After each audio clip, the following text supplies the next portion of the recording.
Welcome to NV Edu क्लास। Please इस video को लाइक करें, शेयर करें और अगर अभी तक सब्सक्राइब नहीं किया है तो रेड बटन दबाकर सब्सक्राइब करें।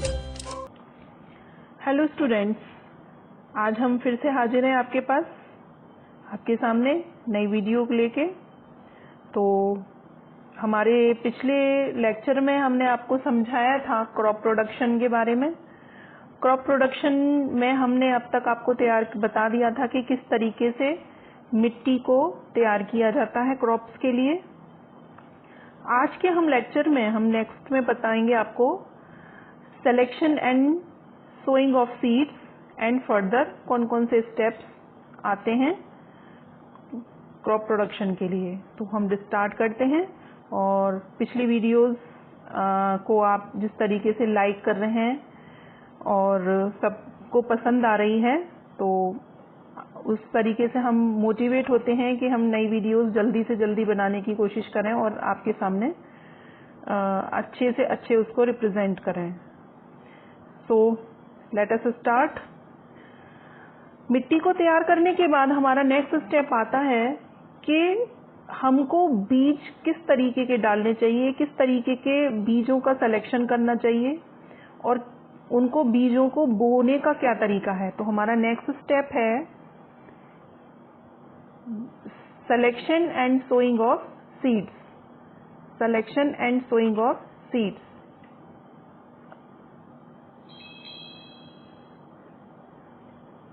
Selection and sowing of seeds.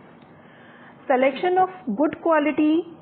Selection of seeds में सीड्स जो होते हैं वो हमेशा गुड क्वालिटी के होने चाहिए, हेल्दी होने चाहिए। Become an important part of crop production. Crop production का ये सबसे इम्पॉर्टेंट पार्ट हो जाता है कि हमको बीजों का सिलेक्शन अच्छे से करना है। अच्छी क्वालिटी के बीज होने चाहिए, हेल्दी होने चाहिए। जैसे कि बीज होते हैं ज्वार के, bajra, wheat, oats are grown by sowing seeds. इन सबको हम बोते हैं, इनसे ये सीड्स होते हैं और इनको बोने के बाद ही नई क्रॉप तैयार होती है। अब ये हो गया हमारा सिलेक्शन ऑफ सीड्स। सिलेक्शन के बाद हमारा उनको बोने का तरीका क्या है, किस तरीके से हमें बोने चाहिए, इसका नेक्स्ट स्टेप आता है। Next step is sowing of seeds. Is the process of placing seeds in the soil. Seeds में बी शोन मैनुअली और with the help of seed drills. यानी बीजों को बोने के भी दो तरीके होते हैं। पहला, एक तो हम हाथ से बो सकते हैं उनको, दूसरा है सीड ड्रिल्स की मदद से हम इसको बोया जा सकता है। तो जो मैनुअल सीड्स की बोइंग होती है वो होती है manual seeds. Manual seed sowing, sowing का मतलब है कि किस तरीके से हम मैनुअली सीड्स को बो सकते हैं। Manually sowing of seeds. Seeds को जब हम हाथों से स्प्रिंकल कर देते हैं, चारों तरफ फैला देते हैं, तो वो होता है मैनुअल सोइंग। मतलब इसको हाथ से फैलाना। लेकिन इसका डिसएडवांटेज क्या है कि ये जो है अनइवन स्प्रिंकल होते हैं कि अलग अलग दूरी पे फैल जाते हैं। कोई बीज पास पड़ जाएगा, कोई दूर पड़ जाएगा, कोई एक के ऊपर एक पड़ जाएगा। तो इस तरीके से ये जो है अनइवन हो जाते हैं। इस तरीके को हम बोलते हैं ब्रॉडकास्टिंग। इसका है seeds are sprinkle manually into the soil. This process is called broadcasting. In this manner seeds are unevenly distributed in the field. इसका एक डिसएडवांटेज होता है कि वो जो है कोई दूर जाएगा, कोई पास जाएगा, कोई एक के ऊपर एक गिर जाएगा, तो उसको पौधे को उगने में प्रॉब्लम होती है। नेक्स्ट हमारा स्टेप आता है, इसको अगर हम सीड ड्रिल्स की हेल्प से इसको बोएं तो उसमें क्या होता है, सीड्स बोए जाते हैं with the help of seed drills evenly distributed. इसका एक फायदा ये होता है कि वो इवनली डिस्ट्रीब्यूट होते हैं, एक समान दूरी पे एक दूसरे के से। एक पौध अगर इतना है पास पास एक दूसरे के ऊपर गिरने का कोई वो नहीं रहता, एक उसमें एक इक्वल डिस्टेंस पे वो जो है फैले रहते हैं। अब हमको इसमें क्या क्या प्रिकॉशन हमें लेनी चाहिए, इनको बोने के टाइम पे क्या क्या प्रिकॉशन लेनी चाहिए, इसका हमें ध्यान रखना है कि कौन कौन सी प्रिकॉशन हमें लेनी है? What are the precaution we should be used during sowing seeds? Precautions हैं, seeds should be healthy and good quality, अच्छी क्वालिटी का बीज होना चाहिए और हेल्दी होने चाहिए। And sown at the appropriate distance to avoid overcrowding. अगर एक पास अगर पौधे या बीज बो दिए जाते हैं तो उससे जो पौध उगेगी वो डैमेज होने का चांसेस होते हैं और उसमें हेल्दी क्रॉप हमको तैयार नहीं होगी। कोई पतली स्टेम रह जाएगा, कोई मोटा रह जाएगा, किसी का बीज जो है अच्छे से ग्रोथ नहीं कर पाएगा। तो इस तरीके से हमें जो है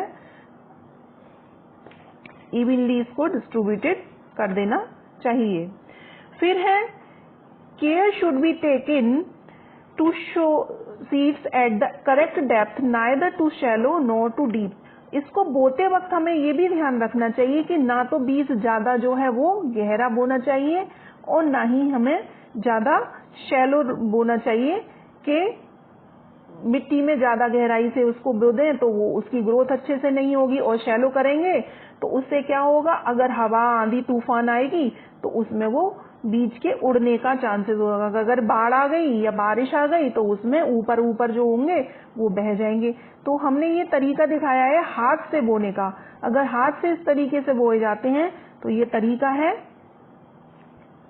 ये इस तरीके से हमने जो शो किया है यहाँ पर, ये हाथ से बोने का है। दूसरा एक और तरीका हमने बताया वो है ट्रैक्टर के जरिए, कि ट्रैक्टर के जरिए ये खेत जोता जा रहा है और सीड ड्रिल से इसमें इसको यहाँ पर प्लोइंग हो रही है और ये इक्वल डिस्टेंस पे यहाँ बराबर दूरी पर यहाँ पर बीज का बोना होता है। नेक्स्ट हमारा स्टेप आता है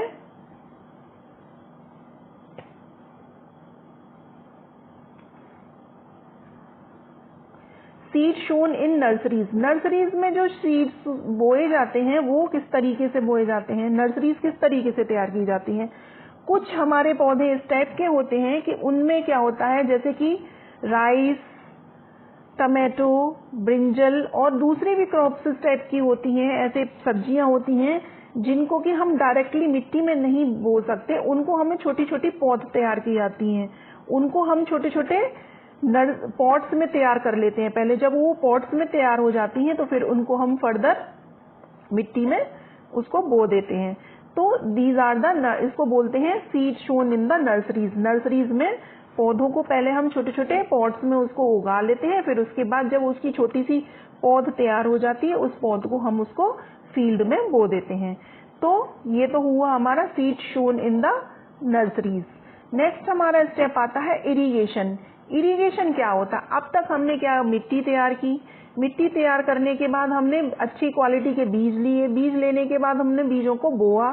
किस तरीके से बीज हाथ से बोने हैं या हमें सीड ड्रिल की मदद से बोने हैं। उसके बाद बोने के बाद इरिगेशन। इरिगेशन यानी अब उनको हम पानी किस तरीके से देंगे उस क्रॉप्स को, ये सोचना पड़ता है। इरिगेशन हमारा वही है, यानी artificial watering of the crop.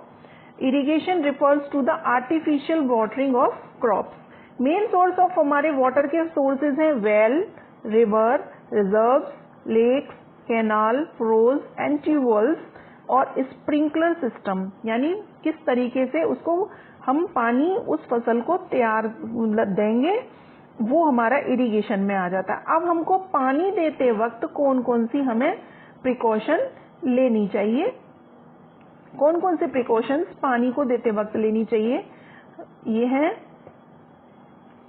Precaution should be to irrigate the field.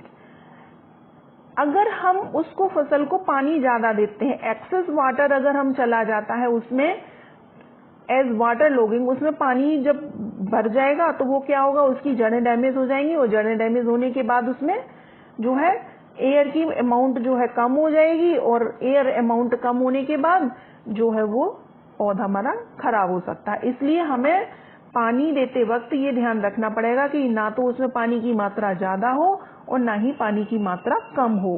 कम होगी तो ऑक्सीजन लेवल कम हो जाएगा और अगर ज्यादा होगी तो उसकी जड़ें डैमेज हो जाएंगी।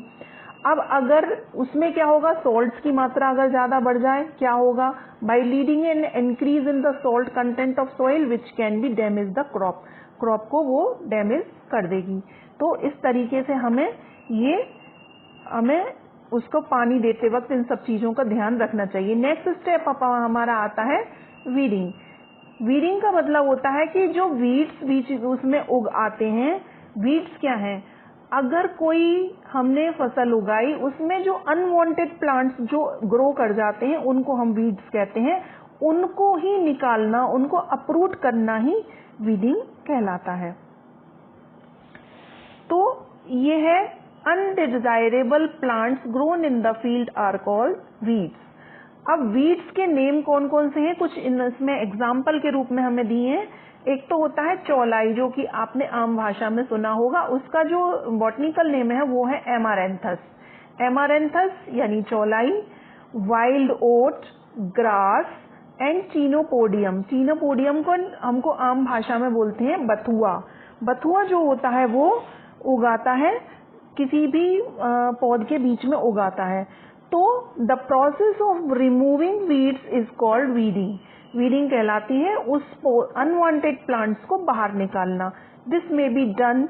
अब ये भी दो तरीके से होता है, या तो हम उसको हाथ से उखाड़ दें या स्प्रेइंग वीडीसाइड्स, या हम वीडीसाइड्स को उसमें डाल दें, यानी जो वीड्स उगे हैं उसमें कोई दवाई छिड़क दें जिसको कि हम वीडीसाइड्स बोलते हैं, और उससे वो जो वीडीसाइड्स हैं, वो वीड्स हैं, वो डैमेज हो जाएंगे और हमारा मेन प्लांट वो सेफ रहेगा।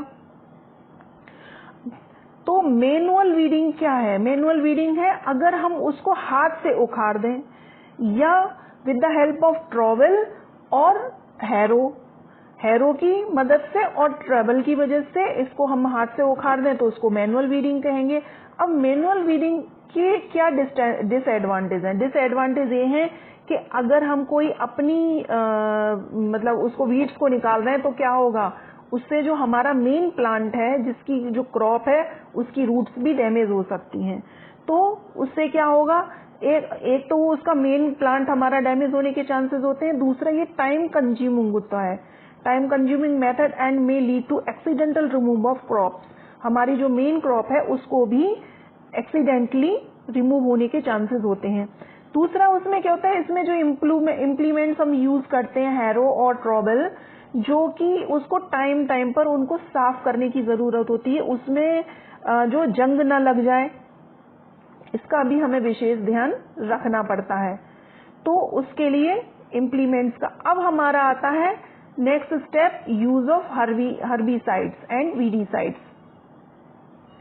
वीडीसाइड्स को अगर हम यूज करते हैं तो यूज ऑफ हर्बिसाइड, पहला हमने बताया मैनुअली कैसे हाथ से हम उगाड़ सकते हैं। दूसरा क्या होता है कि अगर हर्बिसाइड्स हम अगर उसमें डाल देते हैं, ये एक तरीके से केमिकल्स होते हैं, these are the chemical substances that destroy weeds and help control their growth in is called herbicide।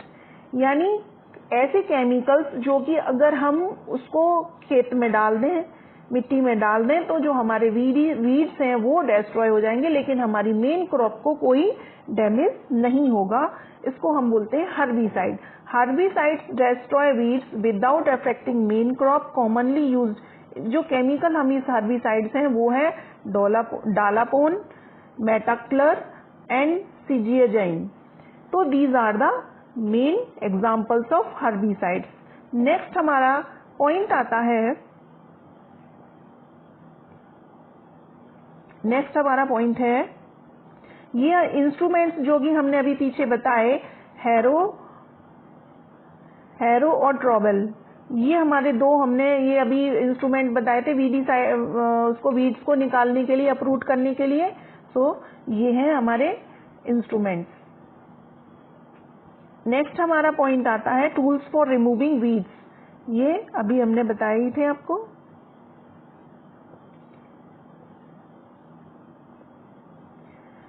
Next हमारा पॉइंट आता है डिसएडवांटेज ऑफ वीडीसाइड्स। अब हमने वीडीसाइड्स को डाल तो दिया, लेकिन इसके ये बहुत जो है जल्दी भी काम करता है और बड़े बड़े जो शहर होते हैं उसमें यही यूज होता है अधिकतर।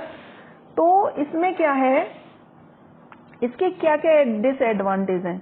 इसके डिसएडवांटेज हैं, ये हमारी फसल को नुकसान भी कर सकते हैं, इसके साथ साथ ये हमें भी नुकसान पहुंचाते हैं। वो किस तरीके से?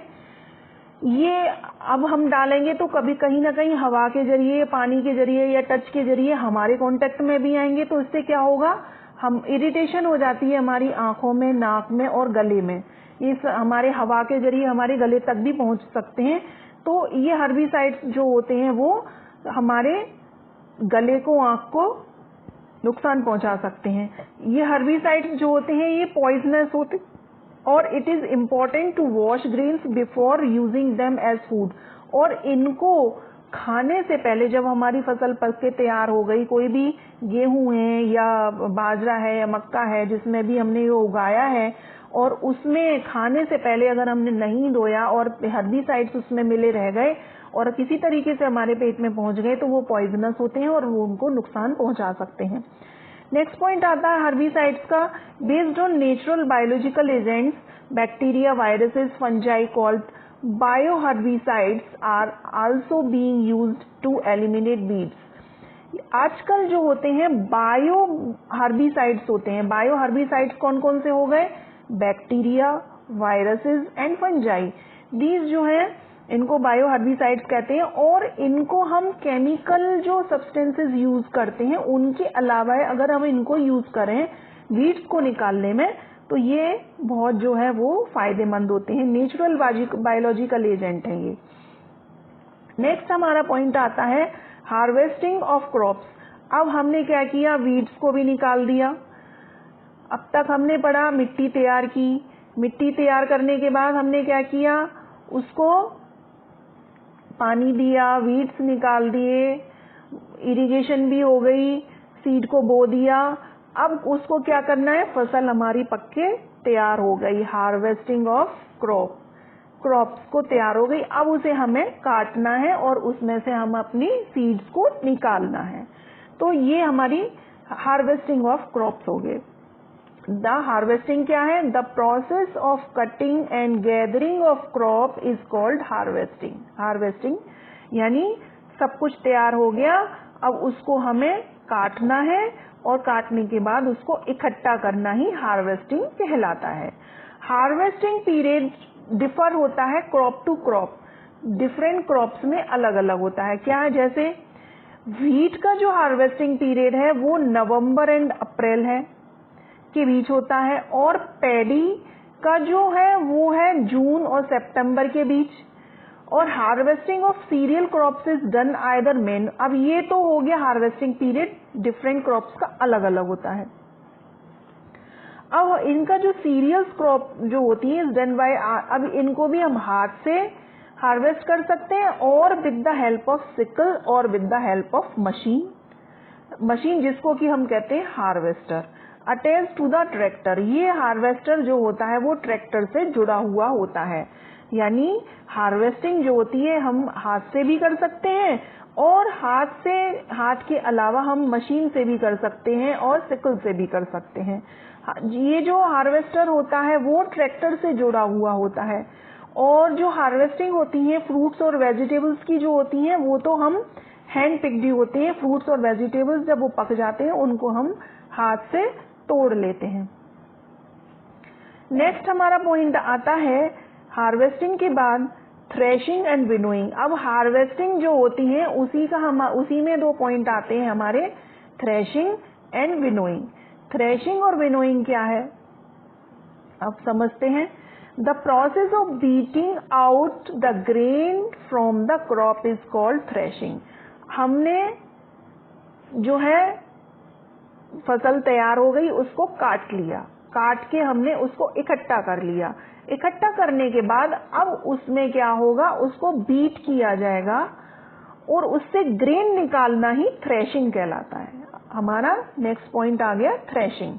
यानी थ्रेशिंग क्या है, फसल में से जो क्रॉप हमारी जो तैयार हुई है उसको बीट करने के बाद ग्रेन को निकालना ही थ्रेशिंग कहलाता है। थ्रेशिंग कैन बी, ये भी दो तरीके से की जा सकती है, या तो हम उसको हाथ से करें और with the help of machine, या मशीन के जरिए करें, और जो मशीन है उसको हम कहते हैं थ्रेशर। अब एक स्पेशल टाइप की मशीन होती है जिसको हम बोलते हैं कंबाइन, जो कि उसमें कंबाइन में क्या होता है, एक तो हार्वेस्टिंग भी होती है और उसमें थ्रेशिंग भी होती है, दोनों ही चीजें एक ही टाइम पर होती हैं, उसको हम बोलते हैं कंबाइन। अब after harvesting the grains have to be separated from the chaff. अब पहले समझ लेते हैं चाफ क्या चीज है। चाफ क्या है? चाफ जो है, जब हमने सब कुछ तैयार कर लिया, फसल हमारी तैयार हो गई, हमने उसको बीट कर ली, थ्रेशिंग हो गई, थ्रेशिंग होने के बाद उसमें उसके जो प्लांट के स्टेम, लीव्स और कुछ मिट्टी के कण और पार्टिकल्स, बहुत सारी चीजें उसमें मिक्स होती हैं। तो इस पूरे मिक्सचर को ही हम चाफ कहते हैं। It is a material consisting of seed coverings and small pieces of stem and leaves that have been separated from the seed। इस चाफ को हमें सीड से अलग करना होता है। अब क्या है ये? Separation of grains from the chaff can be carried out by the process of winnowing. अभी हमने समझ लिया कि थ्रेशिंग क्या होती है, और थ्रेशिंग के बाद ये चाफ, आफ्टर हार्वेस्टिंग, हार्वेस्टिंग के बाद the grains have to be separated from the chaff. Chaff वो सारी सब चीजों का जो मिक्सचर है उसको हम चाफ कहते हैं। चाफ में से, अब चाफ से हम अपने ग्रेन्स को कैसे अलग करेंगे, इसको हम कहते हैं विनोइंग। विनोइंग क्या है? इन दिस प्रोसेस, विनोइंग है, in this process the grain chaff mixture is gradually dropped on the ground from the height the chaff being lighter is blown away by the wind and gets separated from the grain। ये हो गई winnowing. इसमें क्या होता है, जब बहुत सारे जो चाफ है हमारी और हमारा जो मेन क्रॉप है यानी जो सीड्स हैं वो सब मिले हुए हैं, तो एक ऊंचे स्थान पर खड़े होकर एक आदमी जो है उसको खड़ा हो जाता है। ये हमने पिक्चर दिखाई है इस तरीके से विनोइंग की। ये एक आदमी है जो यहाँ पर खड़ा हो जाता है एक ऊंचे टीले पे, और खड़ा होने के बाद क्या होगा, उसको इस तरीके से नीचे गिराता है। और ये गिराता है, जब गिराता है तो क्या होगा, जो इसके जो सॉफ्ट हैं, जो सॉफ्ट पार्टिकल्स होते हैं, ये तो ये सॉफ्ट पार्टिकल हो गए और ये हो गए हार्ड पार्टिकल, हैवी।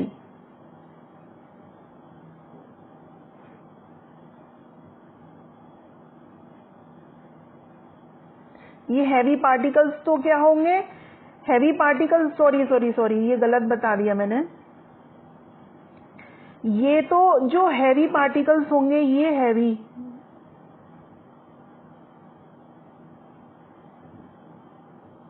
ये हैवी पार्टिकल्स, और ये हो गए सॉफ्ट, लाइट। ये लाइट पार्टिकल्स होंगे। ये जो क्या होगा, जब ऊंचे प्लेस पर लेके कोई खड़ा होगा तो जो लाइट पार्टिकल्स होंगे वो हवा के जरिए यहाँ दूर आ जाएंगे, और जो हैवी पार्टिकल्स होंगे वो नीचे गिर जाएंगे, यहाँ पर इकट्ठा हो जाएंगे। तो इस तरीके से हमारे यहाँ पे सीड्स तैयार हो जाएंगे, और जो ये इसकी भूसा या वो सब तैयार हुआ था वो यहाँ उड़ उड़ के यहाँ पर इकट्ठा हो जाएगा। तो इसको हम प्रोसेस को बोलते हैं विनोइंग। इसको हम बोलते हैं winnowing. This is the our process, ये विनोइंग कहलाता है। इससे पहले हमने ये जो बताया था कि किस तरीके से ये थ्रेशर और कंबाइन की फोटो दिखाई है हमने, ये थ्रेशर और कंबाइन, और ये है मैनुअल थ्रेशिंग। ये इसको बीट किया जाता है, यहाँ से आदमी जो है इसको बीट करता है और इसमें से मेन क्रॉप को निकाल लेता है। ये क्रॉप इकट्ठी हो जाती है और इसमें थ्रेशिंग, और ये यूजिंग कंबाइन, यानी इसमें हार्वेस्टिंग भी होती है और थ्रेशिंग भी होती है इसके जरिए। हमारा नेक्स्ट पॉइंट आता है, इसको अब स्टोर कैसे किया जाए। अब ये सब कुछ तैयार हो गई, हमारी फसल तैयार हो गई, अब हमने इसको स्टोर करना है। स्टोर कैसे करना है, नेक्स्ट स्टॉप हमारा आता है स्टोरेज ऑफ क्रॉप। आपने मिट्टी तैयार की, मिट्टी तैयार करके बीज लिए, अच्छी क्वालिटी के बीज लेने के बाद उसको हमने बोया, बोए करने के बाद उसको इरिगेशन किया यानी पानी दिया, पानी देने के बाद उसको हार्वेस्ट किया, हार्वेस्ट करने के बाद उसको थ्रेशिंग किया, विनोइंग किया। अब हमारा नेक्स्ट स्टेप आता है स्टोरेज ऑफ क्रॉप। किस तरीके स्टोरेज करने, threshed and winnowed grains are first dried in the sun, sun में इसको सनलाइट में सुखाया जाता है to remove the much moisture as possible. इतना सुखा दिया जाता है कि उसमें जितनी भी मॉइस्चर है वो अलग हो जाए। Then they are weighed packed in the gunny bags और bins and store in the godowns. अब जब वो सुखा लिया जाता है, सुखाने के बाद उनको तोल के और उसको गनी बैग्स में पैक कर दिया जाता है, बिन्स में पैक किया जाता है और उसको गोडाउन्स में, बैग में पैक करने के बाद गोडाउन्स में उसको स्टोर कर दिया जाता है। गोडाउन्स में इसको स्टोर करने से पहले हमें ये सेफ्टी ध्यान रखना चाहिए कि उसमें कोई भी रोडेंट्स ना हो और इंसेक्ट्स ना हो। रोडेंट्स क्या होते हैं, जो कि कुतरने वाले जानवर होते हैं, जैसे कि चूहा और गिलहरी को उसमें रहने का कोई जगह ना हो, उसमें उनके जाने का कोई रास्ता ना हो।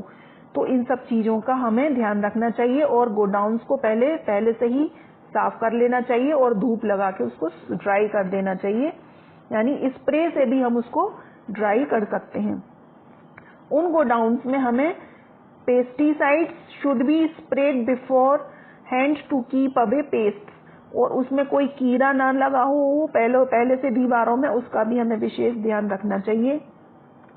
Godowns and stored grain should be inspected from time to time, और इसमें जो स्टोर्ड ग्रेन है उसको भी ध्यान रखना चाहिए, टाइम पर हमें चेक कर लेना चाहिए for the infestation of any kind. उसमें कोई प्रकार का कोई इन्फेक्शन तो नहीं लगा हुआ है, उसको ध्यान में रखते हुए हमें उसको टाइम पर चेक कर लेना चाहिए। ये तो हुआ हमारा कौन कौन से स्टेप हमको यूज करने चाहिए ये सब स्टोरेज के लिए। तो अब तक के लिए, आज के लिए हम इतना ही रखेंगे और नेक्स्ट में हम इसका आगे का पढ़ाएंगे। इसके लिए आप हमारी वीडियोस को लाइक करते रहें, शेयर करें, सब्सक्राइब करें। Thank you.